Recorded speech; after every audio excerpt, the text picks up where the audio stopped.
এই পাসওয়ার্ড দিয়ে log in করলে এই একটা ইন্টারফেস পাবেন। আচ্ছা। এখানে অ্যারো চিহ্ন ক্লিক করবেন।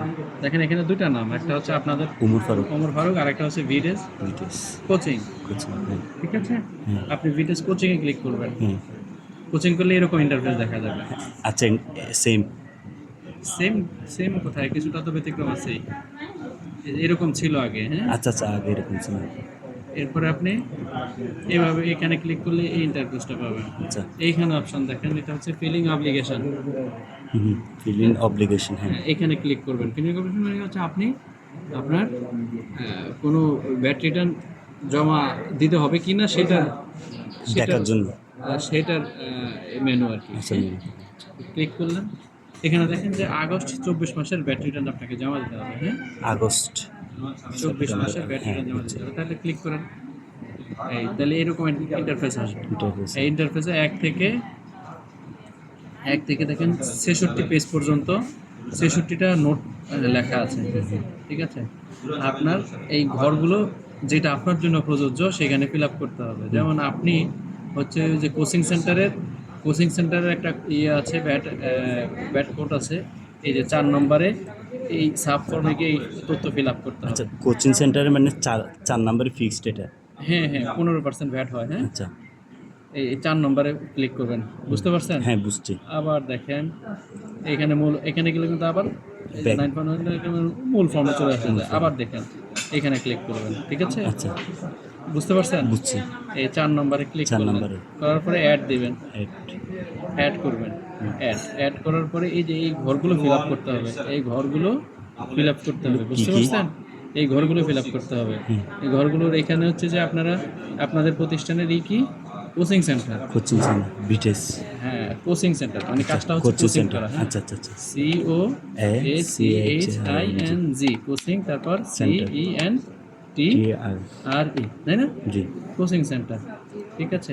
জি। এরপরে এই যে এখানে ক্লিক করবেন, এখানে মেনু পাওয়া যাবে। জি। এটাতে হাতে লিখতে হয়, এখানে মেনু পাওয়া যাবে।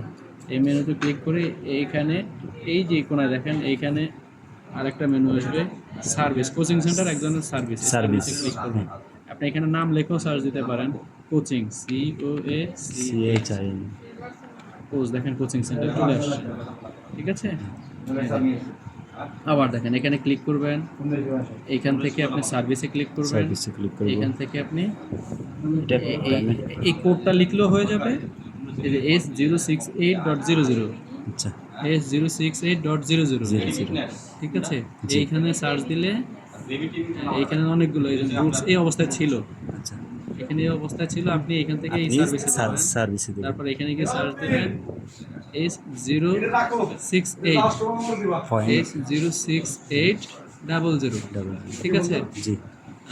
তাহলে কোচিং সেন্টার পেয়ে গেলেন। তাহলে এখানে ক্লিক করলেন। আচ্ছা, কোচিং সেন্টার। আচ্ছা, আপনাদের কয় টাকা ভ্যাট বলছেন? ৪,০০০। এই বছর 4,000 টাকা। ৪,০০০ টাকা। ভাড়া বাবদ 2,000, সেটা আলাদা। হ্যাঁ, কোচিং সেন্টারে 4,000 টাকা ভ্যাট হলে 4,000 টাকা কয় টাকা সেল করে আপনারা 4,000 টাকা ভ্যাট দিচ্ছেন?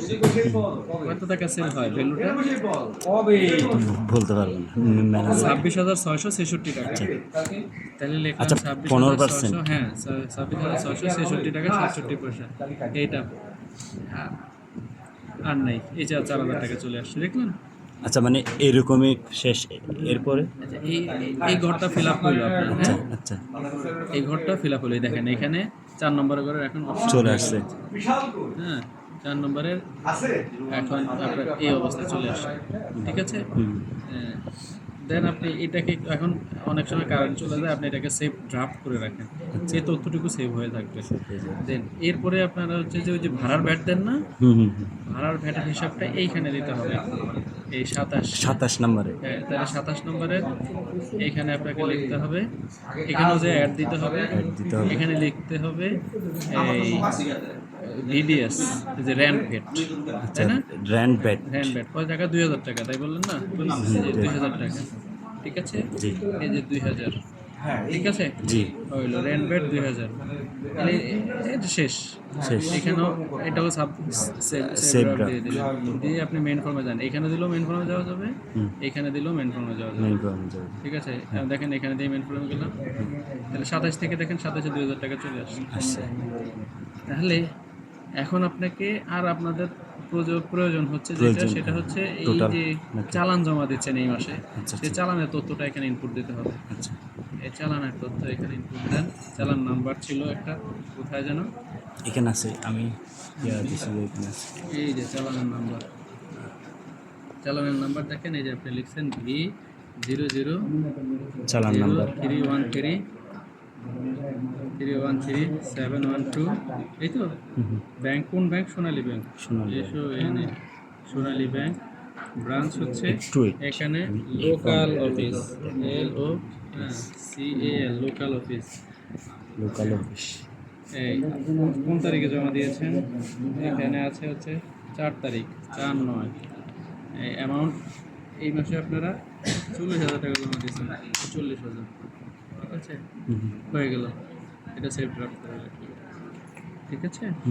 আচ্ছা, এখন এই যে 27-এ আপনারা ওই যে ভাড়ার তথ্য জমা দিয়েছেন না? ভাড়ার তথ্য, হ্যাঁ। ভাড়া তথ্য তো 2,000 টাকা জমা 2,000 দিবেন, তাই টাকা। না? সেই 2,000 টাকার এই প্রতি মাসে যে 2,000 এই চালানটা প্রতি মাসে আলাদা করবেন, আলাদা করে জমা দিবেন। সেটা আবার অ্যাটাচমেন্ট করতে হয়। ঠিক আছে, এই মাসে ওইটার সাথে একসাথে যদি চলে যায় সমস্যা নাই। সেই এই যে 27 নম্বরে এখানে দেখেন অ্যাটাচমেন্ট একটা অপশন, হ্যাঁ, এই 27 নম্বরের জন্য অ্যাটাচমেন্ট করতে হবে তথ্য। এখান থেকে 27 নম্বরের তথ্য অ্যাটাচমেন্ট করতে হবে। আমি জানি না আপনার তথ্য তো আমার এখানে নাই, তাইলে অ্যাটাচমেন্ট করতে পারছি না, এখন সাবমিট করতে পারবো না, তাই ড্রাফট করেই রাখলাম। বুঝলো? এটা তো হওয়ার পরে আপনি লাস্টে এইখানে ক্লিক করবেন। ঠিক আছে, ক্লিক করার পরে এবার চেক দেন আপনার কোনো ভুল আছে মানে কি। সব কিছু ঠিকঠাক হ্যাঁ।